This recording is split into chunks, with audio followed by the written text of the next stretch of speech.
Hello everyone, this is Vikas and today we are going to discuss about governors of Bengal from 1757 to 1722, okay? And this topic is very much important for exams like UGC NET, JRF, UPSC, SSC, PGT and other exams where history is a subject, okay? And let's move further, okay? Before understanding about the governors of Bengal, let's understand the basics concepts like what do you mean by governor of Bengal, governor general of Bengal, governor general of India, viceroy, secretary of state, high commission for India. तो ये basics हैं और आपको understand करना पड़ेगा। Detail में मैं कभी और एक वीडियो लेके आऊँगा, उसमें समझाऊँगा। पहले ये समझिए कि गवर्नर ऑफ बंगाल क्या होता है। तो ये पोस्ट जो है बैटल ऑफ प्लासी के बाद जनरेट होता है। 1757 से लेकर ये 1772 तक ये पोस्ट रहता है। फर्स्ट होते हैं आपके Robert Clive governor of Bengal और लास्ट होते हैं वॉरेन हेस्टिंग्स, ओके। देन उसके बाद जो है रेगुलेटिंग एक्ट 1773 में आता है। तो उससे जो क्या है ना, गवर्नर ऑफ बंगाल को गवर्नर जनरल ऑफ बंगाल कहा जाता है, ठीक है।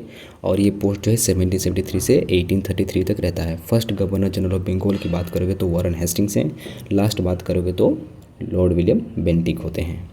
Then governor general of India post की बात करोगे, ये कब क्रिएट होता है तो ये चार्टर एक्ट ऑफ 1833 के अकॉर्डिंग क्रिएट होता है और ये 1833 से लेके 1858 तक चलता है। ये first governor general of India की बात करोगे तो लॉर्ड विलियम बेंटिक होते हैं एंड लास्ट की बात करोगे तो लॉर्ड कैनिंग होते हैं। देन आपको पता है 1857 का रिवोल्ट आ जाता है वगैरह, ठीक है। उसके चलते क्या होता है ना, आपको गवर्नमेंट ऑफ इंडिया एक्ट लाना पड़ता है 1858 में। तो वाइसरॉय जो गवर्नर जनरल ऑफ इंडिया का पोस्ट है उसको वाइसरॉय एज डेजिग्नेट कर दिया जाता है।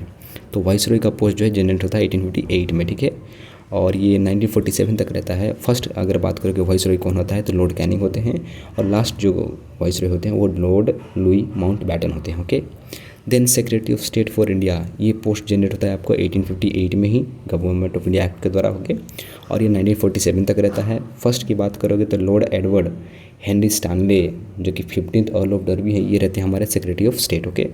लास्ट सेक्रेटरी ऑफ स्टेट की बात करोगे तो विलियम हैरे हैं जो कि 5th अर्ल ऑफ लिस्टोवेल हैं। ये लास्ट हमारे सेक्रेटरी ऑफ स्टेट हैं, याद रखिए, ठीक है। देन जो हमारा लॉर्ड जो मोंटेगू चेम्सफोर्ड रिफॉर्म्स आता है, जो इसे government of India act of 1919 हम बोलते हैं, तो उसके अकॉर्डिंग क्या आता है ना, लंदन में जो है हाई कमीशन फॉर इंडिया एक ऑफिस क्रिएट होता है। तो उसके जो पहले कमिश्नर थे वो कौन थे ना, फर्स्ट जो थे वो विलियम स्टीवेंसन मेयर थे 1920 में। तो ठीक है, ये बेसिक्स कुछ हैं, समझना पड़ेगा हमको, ठीक है। तो लेकिन हमारा टॉपिक आज का क्या है, जो गवर्नर्स ऑफ बंगाल हैं। तो फर्स्ट है रॉबर्ट क्लाइव, ठीक है। तो उनके बारे में जानते हैं। तो याद रखिएगा कि वो गवर्नर ऑफ बंगाल बनने से पहले वो लेफ्टिनेंट कॉलोनल थे, मतलब कमांडर इन चीफ थे ईस्ट इंडिया कंपनी के। और उनके लीडरशिप में ही जो बैटल ऑफ प्लासी होता है अगेंस्ट सिराजुद्दौला 1757 में होता है, ठीक है। और ये गवर्नर ऑफ बंगाल बनने से पहले, ठीक है। तो ये आपको पता है इसमें क्या होगा, कौन जीतेगा आपको पता है, ठीक है। तो इसमें नहीं जाना है। जब वो जीत जाते हैं तो उसके बाद ये पोस्ट जो है गवर्नर ऑफ बंगाल का क्रिएट होता है। तो फर्स्ट गवर्नर ऑफ बंगाल बोला जाए कौन है तो रॉबर्ट क्लाइव है, याद रखिएगा। वो 2 बार बनते हैं, ठीक है। He served twice as the governor of Bengal. पहला है 1757 टू 60, देन 1765 टू 67, ठीक है। और इनके अंदर में कुछ काम होते हैं, जैसे कि इन्होंने डुअल गवर्नमेंट जो है बंगाल में इंट्रोड्यूस किया 1765 में, याद रखिएगा, ठीक है, पूछता है। देन दीवानी राइट जो मिलता है इन्हीं के टाइम पे मिलता है, वो जो 12 अगस्त 1765 को मिलता है। कहाँ पे मिलता है तो एक इम्पीरियल दरबार लगाया जाता है, एट एन इम्पीरियल दरबार जो कि कन्वीन किया गया था by the Mughal empire Shah Alam second, okay. Then इन्हीं के टाइम पे जो है ये साइन करते हैं, ट्रीटी ऑफ इलाहाबाद साइन करते हैं, जिसमें कि 11 क्लोजेस होते हैं, 11 क्लोजेस होते हैं, ठीक है। और किसके साथ साइन करते हैं ना, शुजाउद्दौला जो कि अवध का नवाब था एंड शाह आलम सेकेंड जो कि मुगल के एम्पायर थे। तो ये कब साइन होता है तो 16 अगस्त 1765। तो ये कुछ इनके काम हैं, और भी बहुत सारे हैं, लेकिन ये कुछ इंपॉर्टेंट हैं जिनको आप याद रखिएगा एग्जाम के नज़रिए से।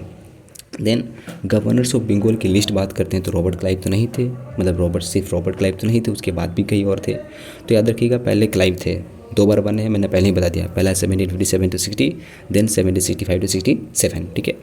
देन उनके बाद जब रॉबर्ट क्लाइव पहला टेन्योर जब पूरा करते हैं 60 में, तो उसके बाद जो है टेम्पररी बनाया जाता है किसको, जॉन जेफनिया हॉलवेल को बनाया जाता है। टेम्पररी रहते हैं, टेम्पररी गवर्नर ऑफ बंगाल, ठीक है। 1760 में ही रहते हैं, कुछ महीने के लिए, ठीक है। देन उनके बाद जो है आते हैं हेनरी वैनसिटार्ट आते हैं, याद रखिएगा, जो कि नवंबर 1760 से नवंबर 1764 तक रहते हैं। और इन्हीं के टाइम पे पूछता है ये कि बैटल ऑफ बक्सर के टाइम पे कौन गवर्नर ऑफ बंगाल था, तो हेनरी वैनसिटार्ट था, याद रखिएगा। तो बैटल ऑफ बक्सर होता है इन्हीं के टाइम पे, कब होता है, 22 और 23 अक्टूबर को होता है, 1764 को होता है, ठीक है। बिटवीन ईस्ट इंडिया कंपनी होता है, और ईस्ट इंडिया कंपनी को कौन लीड करते हैं, under the command of Major Hector Munro.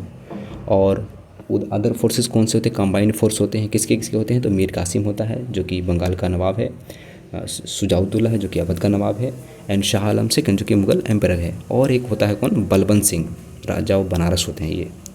तो इनके जो कंबाइंड फोर्सेस फोर्स करते हैं, आपको मालूम है, इसमें हेक्टर मुनरो जीतते हैं, ईस्ट इंडिया कंपनी जीतता है, आपको मालूम है, ठीक है।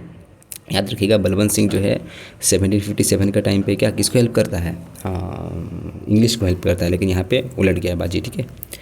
देन हेनरी वैनसिटार्ट के बाद जो क्या है ना, हैरी वेरेलस्ट आते हैं, जो कि जनवरी 1767 टू दिसंबर 69 तक रहते हैं।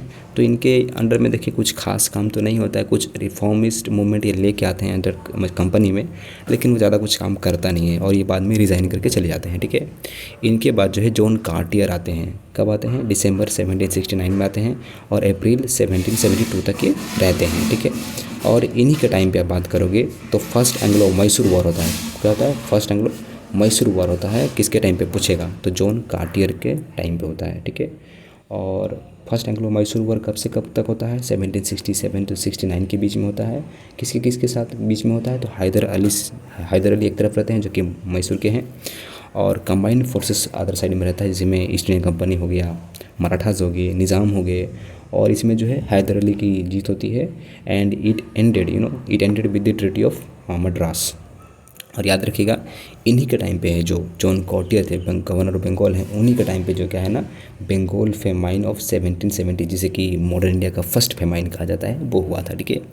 एंड उसके बाद जो जॉन कॉटियर के टाइम बाद जो है वारन हेस्टिंग्स आते हैं as the governor of Bengal, और ये 28 अप्रैल 1772 से 20 अक्टूबर 1773 तक रहते हैं as a last governor of Bengal, okay.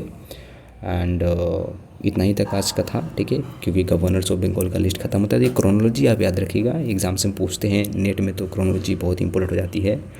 दूसरे एग्जाम्स में फैक्ट्स बहुत इंपॉर्टेंट होते हैं, तो याद रखिएगा। आज के लिए इतना ही, ठीक है, और कभी मिलते हैं, गवर्नर जनरल ऑफ बंगाल पे बात करेंगे, और एक वीडियो में आएंगे तो गवर्नर जनरल ऑफ इंडिया के बारे में बात करेंगे, और एक वीडियो में आएंगे तो वाइसरॉयज़ के बारे में बात करेंगे। तो 5-6 वीडियोज़ में मैं चाहूँगा कि ये टॉपिक हमारा जो है कंप्लीट हो जाए। So okay, thank you.